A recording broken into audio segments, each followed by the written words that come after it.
let's talk about growth.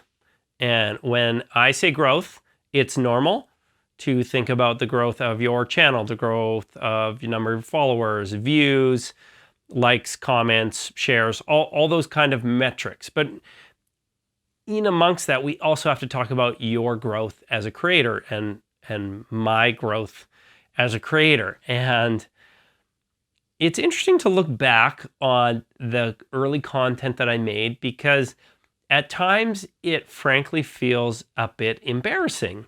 Even just over the holidays, Facebook memory popped up that had been kind of 3 years, I think, since we took our family, 3 kids, went with my parents and some other people. We went to Hawaii, and it was kind of on the tail end of me doing the vlogging. And, these would have been vlogs 175 to 180 or so. Like, I'd done a lot of vlogs. And we ended up kind of watching all of them as a family with our kids, who are now, much older at the time. Our 2 youngest were like 1. They were both 1. And watching them, I went, wow, like these are not good. Like they're just, they're not, they're not terrible, but they're not like, it's funny in the moment. I think I thought like, oh, these are pretty good. And part of the problem was people were watching, people were commenting on it, people were enjoying them. They were giving feedback. Oh, these are great, and they were looking forward to the next vlog and all these kinds of things. And maybe they're better than I'm making out of my mind. But anecdotally, I know I look at that. If I put like my storytelling ability up against, a great creator storytelling ability at the time, and I go like, there's no hope here of them competing. But it's interesting because at the time, they were the best that I knew how to do. And that was a part of my own growth in the process. And looking back, I realized, a big reason why my channel didn't grow as fast as I had hoped it would grow back then was because I didn't have enough growth as a creator to actually create the kind of content that was good enough to command a larger audience. And I think that's what we need to focus on when we're talking about growth, because you can have a goal of, I want to get to 10,000 subscribers, but you actually have very little control over that, because the amount of followers you have is largely based on a bunch of things you don't control, i.e., did the YouTube algorithm pick up your videos in search? Did somebody randomly see a tweet where you're tweeting something out and they shared it? Did you get picked to go on any number of blogging sites that are popular for your video? Like there's so many random things that can lead to growth, but you don't know if they're going to lead to growth. And so just picking an arbitrary number, there's so many things beyond your controller. Instead, what a better option for goals is things that you can control. Setting a goal of, I'm going to create 52 videos this year. That is something you can absolutely control. I am going to take my videos and I'm going to turn them into vertical videos and do promos for Instagram story. Something you can absolutely do. I'm going to post to my stories 3 times a day for 5 days of the week. Or whatever things, the inputs that you can put in. It could be, I'm going to take a course to learn more about video. I'm going to take some singing lessons. I'm going to practice the guitar. I'm going to do all these things that are going to help lead into my creativity, that are things that are in my control. Those kinds of things are the things that are going to lead to your channel growth, because your skills as a storyteller and a creator, ultimately at the end of the day, are the reason that people follow along and get engaged in your content. Not just skills, I would say it's kind of 50%. Is we kind of have these two main things. We have our natural talents and abilities that you're just kind of innately born with, of people who are really good at singing. Some people are tall and good at basketball. LeBron, Michael Jordan, whoever's better. I don't know. I don't care. It's Steph Curry for sure. Like music, there are people who are just naturally really creative. People are good at drawing, all sorts of like natural things.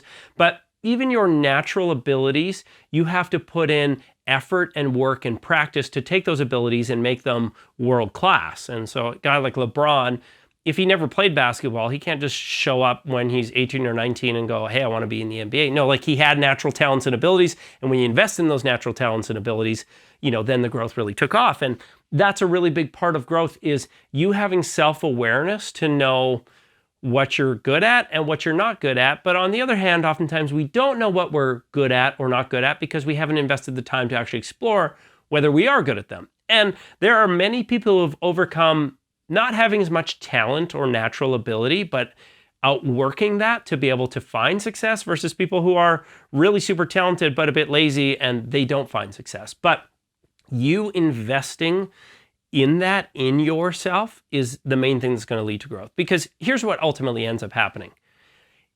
We all, I think, dream of, as a creator, ending up in for me, it'd be a Casey Neistat video. That would be the most amazing thing I could ever think of, aside from maybe sharing a stage with Gary Vee. Those are like my two, personally, those would be the absolute highlight moments of my life, being in either one of those things. But today, if I ended up in a YouTube video with Casey Neistat and he plugged my channel, if people went to my channel, I wouldn't see much growth at all in my channel, because right now I haven't been creating regular great content. Like this channel has been as much as I can give it over the last little while, but people would probably watch these videos and go, I don't get it. And they wouldn't subscribe, they wouldn't stick around, they wouldn't follow along because, I would say I've not invested enough in my storytelling ability to be able to take people who watch Casey Neistat storytelling, watch mine and go, oh yeah, these are at a similar caliber. They're not. And not just that, but style and a number of other things where just getting a shout out or a collaboration from a creator is often not enough. I think of when we were doing Justin and Greg, and we went and hung out with our friends Becky and Chris, who now are, they're massive, they're huge. And it was just a year ago in December that we were in Buffalo with them.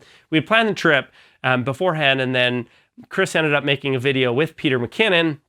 And the styles of their stuff just meshed so well together that they started blowing up and following. We're like, sweet, we're gonna make a video. We're collabing with them. And I think at the time they probably had like 50 or 60,000 subscribers. And Justin and Greg was primarily a platform built for Facebook. It wasn't necessarily a YouTube platform. We put our videos on YouTube, but it was a little bit of a different style. And it's a little bit more like we take stories and we follow stories. It's not a consistent stream of content on YouTube. And so, it was a little bit different. And I remember after we did the collaboration, I think like the video on their channel got like maybe 16, 18,000 views.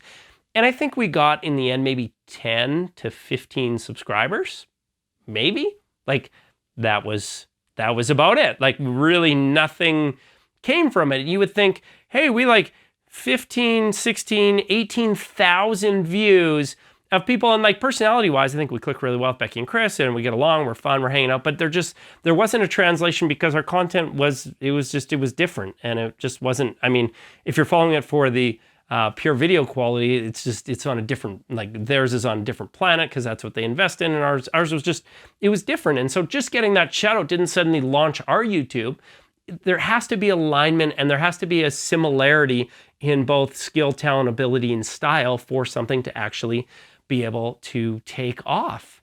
So the growth of your channel, I would say more than anything, has to do with your own personal growth. And it feels like it's easier to say, oh, if I got the big shout out, then that would launch me, and then I could really spend the time that I want to spend on creating the content that I want to create. And, could it be true? Like, yeah, maybe. But the best thing you can do to position yourself for growth is to be 100% who you are and authentic, because, as soon as you try and be somebody else, it doesn't feel right, and people won't stick around for it. That doesn't mean you can't be influenced by their style and try different things, and don't worry about the comments where it's like, oh, you're just trying to be Casey Neistat. You're trying to no, don't worry about that. But you do have to find yourself.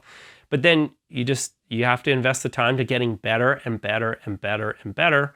And then hopefully the growth will come. And, there were some questions on, I think, my last video about like, hey, does paid search help the YouTube algorithm? If you stop doing paid, or ads or things, does that hurt? And like, honestly, like, I'm sorry, I don't know that well enough inside and out to comment. There's probably other people. I do know that when I first launched this YouTube channel, I think how I got the first 200 subscribers was I had a card in the mail I'd signed up for an AdWords account for something, and they was like, hey, if you spend $50, you get an extra $100 in free credit or something. So I paid $50 of my own money and got like $150 and tried to find similar content to run my videos against, and ended up picking up some subscribers from it. I think in the end, it cost me like $1 or $2 for a subscriber, and I got a couple different promos, and I probably paid $100, $150 to help put my content out there. And that was an interesting way that, 4 years ago helped me kind of start the YouTube channel. But a lot of my growth has simply come from having searchable content that sometimes I make a video on a camera or lens or something and it does 400 views, and sometimes they do 60, 70,000 views because that day YouTube happened to like it in the algorithm. But again, I have no control over that, and so to base my growth off of that. But what has happened is as people have come that video, they've watched it, there's a small percentage of them who go, oh, I like the style, I like the way that you approach it, and for whatever reason, the quality or storytelling, your stuff, it's good enough for me, and so I'm going to follow along.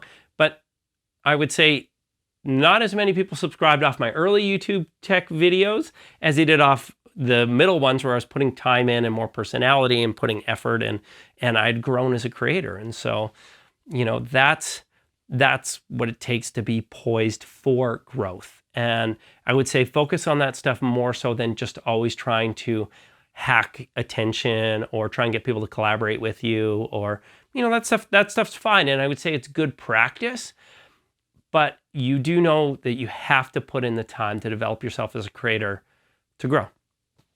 I just don't think there's any way around that. And that is just honest. And if you're not growing, I guess there's two things. One, if you're really just not getting any views and nobody's seeing your content, then yeah, I mean, it could just be that you just can't seem to get in.